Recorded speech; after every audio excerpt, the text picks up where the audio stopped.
더불어민주당 전국소상공인위원회 공동위원장 이동주 의원입니다. 오늘은 지역화폐 예산 확보를 위한 소비자와 소상공인들 합동으로 공동 기자회견을 시작하겠습니다. 오늘 기자회견은 지역화폐를 이용하는 소비자들에게 인센티브를 주고 골목 상권의 소상공인에게는 매출 증대를 시켜줘서 소비자와 소상공인 모두가 만족하는 정책이다라는 것을 거듭 강조하기 위해서 자리를 가졌습니다. 이렇게 코로나19 동안에 침체돼 있고 어려웠던 경기 상황 속에서 효율성이 입증된 정책임에도 불구하고 윤석열 정부에서는 지역화폐 발행 지원 예산을 단 한 푼도 책정하고 있지 않습니다. 오히려 반대를 하고 있습니다. 윤석열 정부는 소비자와 소상공인 현장의 목소리를 하루빨리 청취하고 지역화폐 예산을 다시금 전면적으로 태도를 바꿔서 책정하기를 강력히 촉구합니다. 이어서 현장 발언을 듣도록 하겠습니다. 먼저 우리 중소상공인 살리기 협회 이정식 회장님 모시고 현장 발언을 먼저 듣도록 하겠습니다. 예, 반갑습니다. 사단법인 중소상공인 살리기 협회 회장 이정식입니다. 저는 오늘 아침 5시 40분에 부산역에서 KTX 타고 서울 왔는데 막상 내려서 국회의사당을 들어오니까 손이 좀 시리더라고요. 부산에서는 늘 느껴볼 수 없는 그런 차가움이었습니다. 이렇듯 저희 자영업 중소상공인에게는 지역화폐 내년도 국비 예산 제로라는 부분은 청청백력의 그런 표현이다, 그런 생각을 합니다. 지역화폐는 지역 시민들에게 여러 가지 혜택을 주어서 지역에 있는 상점가들에게 매출을 올릴 수 있는 그런 어떤 정책입니다. 이 지역화폐가 여야 정쟁의 대상이 돼서도 안 되고 또 현 정부의 요 지역화폐에 대한 폐기가 가서는 더더욱 안 된다라는 생각을 합니다. 지역화폐는 지금 무너지는 지방에게는 지방 소멸을 그나마 막을 수 있는 유일한 수단이다. 그래서 지역화폐는 자영업자 상인만을 위한 그런 정책 아니다. 반드시 그렇게 밝히고 싶고요. 지금 현재 중소상공인 또는 자영업자를 위한 정책이 여러 가지 있습니다. 그런데 많은 정책이 나왔지만은 그 효과는 미비하거나 또는 일부 상인만을 위한다는 그런 표현이 있습니다. 그래서 골목 상권을 살리기 위한 정책은 지역화폐 외에는 달리 없다, 그런 부분이 있고요. 그렇다 보니까 지금 지역화폐에 대한 기대는 전 국민뿐 아니고 저희 자영업자에도 상당히 중요한 어떤 표현이다. 그래서 지금 현재 윤석열 정부는 지역화폐에 대한 새로운 관점으로서 더욱더 적극적으로 정책을 활성화해야 된다고 생각합니다. 그래서 여야 할 것 없이 지역화폐에 올인해 주시기를 부탁드리고 당부드리겠습니다. 이상 마치겠습니다. 네, 반갑습니다. GS20억 전국경영지업의 사무총장 전기현입니다. 그러니까 저희 편의점에 대해서 약간 코로나 시기에 오해가 좀 있었는데 저희 편의점 같은 경우는 직영점이 채 1%도 안 됩니다. 99%가 자영업자고 소상공인에 속해 있습니다. 요새는 그 최저임금 수준도 못 받는 수준의 수익률을 내고 있고요. 제가 이것 때문에 지역화폐 관련해가지고 제가 조사를 했는데 저희 코로나 시기에 거의 한 10% 정도를 지역화폐가 담당하고 있더라고요. 요즘에는 이제 청소년들도 지역화폐를 많이 사용하고 있는데 되게 좀 어려운 상황인 것 같습니다. 지금 고물가, 고금리에 다 힘든 상황에서 캐시백 기능도 있는 소유자에게 이득이 되고 소상공인들한테는 정말 샘물과 같은 그런 제도였는데 갑자기 예산 자체가 삭감된다고 하니까 너무나 어려운 시기에 정말로 힘든 것 같습니다. 편의점 같은 경우는 현재 골목 상권의 대표적인 업종이고요. 프랜차이즈지만 실제 점포를 운영하는 사람들이 소상공인이었고 정말 어려운 상황에서 지금 버티고 있는 상황입니다. 매출이 지금 상당히 떨어져 있고요. 어제 같은 경우는 이제 본사하고도 상생안에 대해서 이제 협의를 좀 했는데 본사도 어렵다고 해서 저희들한테 이제 상세가 내려놓는 게 예전에 비해서는 상당히 많이 내려져 있는 상태거든요. 그리고 주변에 이런 소비자들도 돈이 없으니까 소비가 상당히 줄어든 상태고 매출도 예전에 비해서는 한 20-30% 정도는 떨어져 있는 상태거든요. 정말 힘들고 어려운 시기였는데 이런 소비자들한테도 좋고 자영업자들한테도 도움이 되는 이런 지역화폐 제도가 지금 같은 경우 예산이 전혀 없다라고 하니 사실 아무런 상황이거든요. 정말 학생들도 정말 잘 썼고요. 소비자들도 잘 썼는데 정말 어려운 시기에 굳이 이렇게 지역화폐 예산까지 삭감을 해야 되는가에 대해서 상당히 의문을 제기하고요. 저희 편의점업계 같은 경우는 올해 한 해만 한 2천만 건 정도를 사용했더라고요. 정말 소비자나 저희나 좋은 제도였는데 이런 기자회견을 해서 이런 예산이 확보되면 참 좋겠지만 정말 어려운 시기에 서로 윈윈할 수 있는 이런 지역화폐 이런 제도는 계속 좀 됐으면 좋겠고요. 코로나 이제 살짝 벗어났다고는 하지만 아직 소비 심리가 상당히 위축되어 있거든요. 거기다가 고물가, 고금리로 인해 가지고 쓸 돈이 없다 이런 식의 애로사항을 얘기하는 소비자들이 많거든요. 그러니까 이런 시기에 정말 우리 자영업자나 소비자들도 윈윈할 수 있는 이런 지역화폐 제도가 점점 더 뿌리 깊게 자리매김했으면 감사하겠습니다. 감사합니다. 소중한 현장의 말씀 두 분께 들어봤고요. 마지막으로 성명서 낭독이 있겠습니다. 성명서 낭독은 우리 파주시 골목상점가 연합회 이성수 회장님께서 해주시겠는데요. 하기에 앞서 제가 잠깐 말씀을 좀 한마디 드리겠습니다. 어제 저희가 국회 소상공인 정책 포럼이라고 여야원들이 함께 참여하고 있는 정책 포럼에서 기자회견을 통해서 발표를 한 게 있습니다. 지난 10월 달에 저희가 국민 500명, 그다음에 소상공인 자영업자 500명, 총 1000명을 대상으로 지역화폐에 관련된 효용성에 대한 설문조사를 했습니다. 지역화폐 제도 시행되고 나서 오래되긴 했지만 본격적으로 코로나 이후에 정부 재정이 투입된 거는 2년 정도 됐습니다. 그 2년 동안에 국회 차원에서 이런 소비자와 소상공인 대상으로 설문조사를 한 건 최초이자 처음입니다.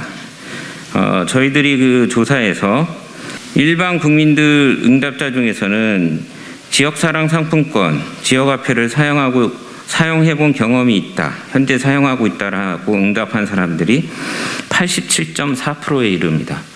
굉장히 많은 수치고요.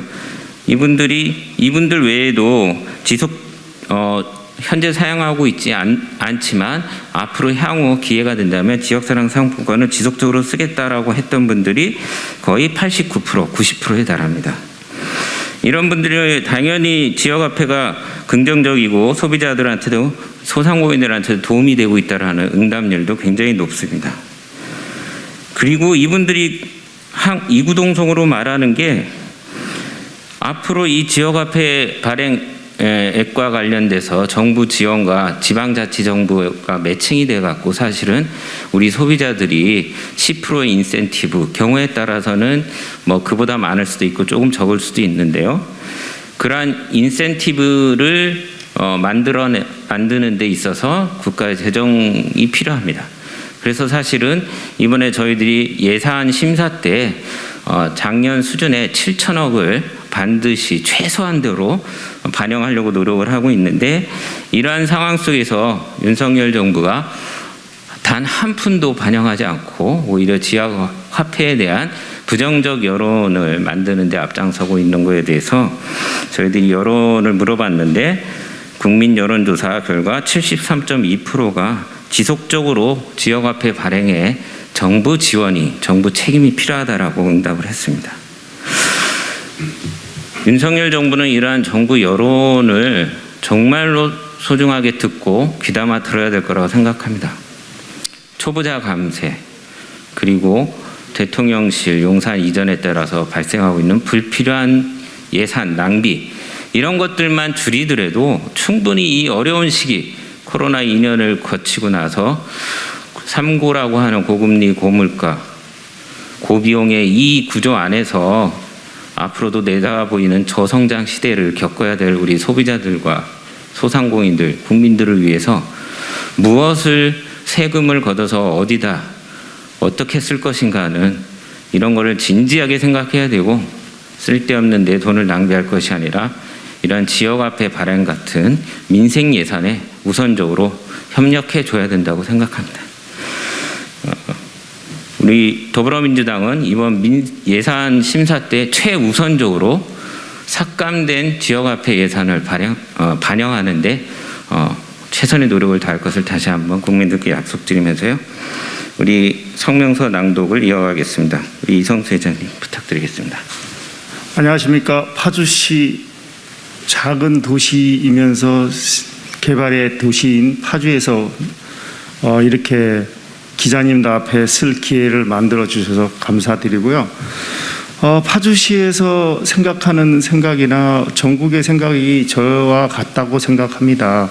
그래서 제가 성명이라고까지는 그렇고 저희 생각을 좀 말씀드리고 싶습니다. 이게 소상공인들의 생각이 아닌가 싶습니다. 현재 고물가, 고금리 모든 조건들이 지역 상인들이나 소상공인들이 살아가기가 굉장히 힘듭니다. 그나마 지역 화폐가 유지가 돼서 일부 상가나 소상공인들이 쓸 수 있는 기회도 있었고, 좀 더 말하면 지역 화폐가 유지가 돼서 활성화가 좀 됐었습니다. 그러다가 지역 화폐가 중단이 되고 10%라는 프로테이즈 자체가 없어지는 거에 인해서 지역 화폐가 의미가 없어져 버리는 시국에 있었습니다. 그래서 소상공인들이나 연합회에서 이런 얘기를 계속 지적해주고 얘기를 했었는데, 이런 것들이 정부나 시가, 국가가 좀 책임을 져줘야 될 필요성이 있다고 생각합니다. 코로나 위기 때 지역 소상공인들이 직접적인 문을 닫고 영업을 중지시키고 하는 이런 일들이 있어서 굉장히 힘들고, 그 당시에 힘들어서 빚도 내고 자기가 가지고 있던 보험도 다 해약하고 이런 시국이었습니다. 하지만 지금은 다시 풀리고 경제가 살아나지만, 결국엔 살아났지만 물가가 너무 폭등하는 바람에 그때보다 더 힘들어지는 상황이 왔습니다. 그래서 상인들은 좀 더 힘든 상황에 버티고 있는데 이렇게 지역화폐의 문제점을 야기시키는 것은 옳지 않다. 국민들을 위해서 저희가 세금을 내고 쓰라고 했던 일을 좀 지역에다가 환원시키는 사업이라고 생각했는데, 그게 그나마 안 되고 있으면 소상공인들은 힘들어지지 않을까 싶습니다. 제발 좀 부탁드리는데요. 그냥 하던 대로 해주시든지 좀 더 예산을 확보해서 더 늘려주셨으면 좋겠습니다. 그게 국민들이 잘 살지 않을까, 제 생각은 그렇습니다. 감사합니다. 좀 부탁드리겠습니다. 윤석열 정부는 지난 6월 민생 안정을 위해 생활 밀접 품목 생계비 부담을 경감하고 소상공인 자영업자 경영 부담 완화를 하겠다고 새 정부 경제 정책 방향을 발표했습니다. 그러나 정부가 제출한 내년도 예산안에 따르면 최악의 경제 불황 위기가 예측되는 상황임에도 불구하고 이러한 새 정부의 민생 안정 대책이 과연 진정성이 있나 국민들은 의심하는 눈으로 바라보고 있습니다. 고물가, 고금리, 고환율의 3고 현상으로 인해 국민의 삶은 더욱 피폐해지고 있습니다. 특히 코로나 피해가 회복되기 전에도 맞이한 경제 불황으로 인해 소상공인 자영업자들은 IMF 못지않는 고통 속에 절망하고 있습니다. 코로나 기간 소비가 위축되고 온라인 플랫폼과 대기업 유통 중심의 소비가 심화됐지만, 이 기간 유일하게 골목 상권의 온기를 유지한 것은 바로 지역화폐였습니다. 지역화폐는 그간 정부의 적극적 재정 투입과 두 차례에 걸친 전국민 재난지원금을 통해서 그 효과성이 인증됐고, 코로나가 한층 기승을 부리던 21년에도 그 발행량이 무려 20조 2천억 원에 이를 정도로 소비자들에겐 높은 후생을 제공하던 정책입니다. 그럼에도 불구하고 정부가 23년도 예산안에 전액 지원화폐 예산을 삭감했습니다. 애초에 한시적으로 지원했다라는 명분으로 모든 예산 부담을 지방 정부에게 일방적으로 떠넘긴 것입니다.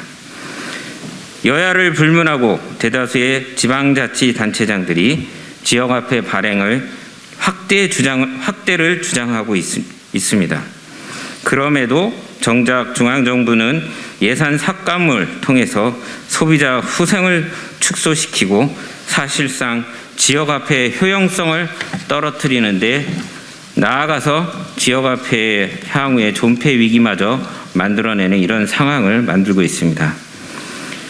이러한 상황에도 정부가 강하게 예산 전액 삭감의 의지를 굽히지 않는 것은 한시적 지원 사업이라는 표면적 이유를 떠나서 민생에 대한 정부의 진정성이 결여된 것이 아닌가 의심할 수밖에 없습니다. 지역화폐는 특정 정당 정치 세력의 전유물이 아닙니다. 경험과 정책적 성과로 입증된 효율성 높은 경제정책이며 민생 대책입니다. 여당 역시 정부의 지역화폐 예산 전액 삭감에 대해서 전면적으로 검토하고 전액 복구를 넘어서 증액을 통해 국민의 요구에 답하길 바랍니다. 국민들의 신뢰를 바탕으로 최악의 경제 불황의 위기를 이겨낼 수 있는 민생 정책의 민생 예산의 대책은 바로 이 지역화폐 예산의 원상 복구가 되어야 할 것입니다. 2022년 11월 17일 지역화폐 예산 증액을 촉구하는 기자회견 참가자 일동.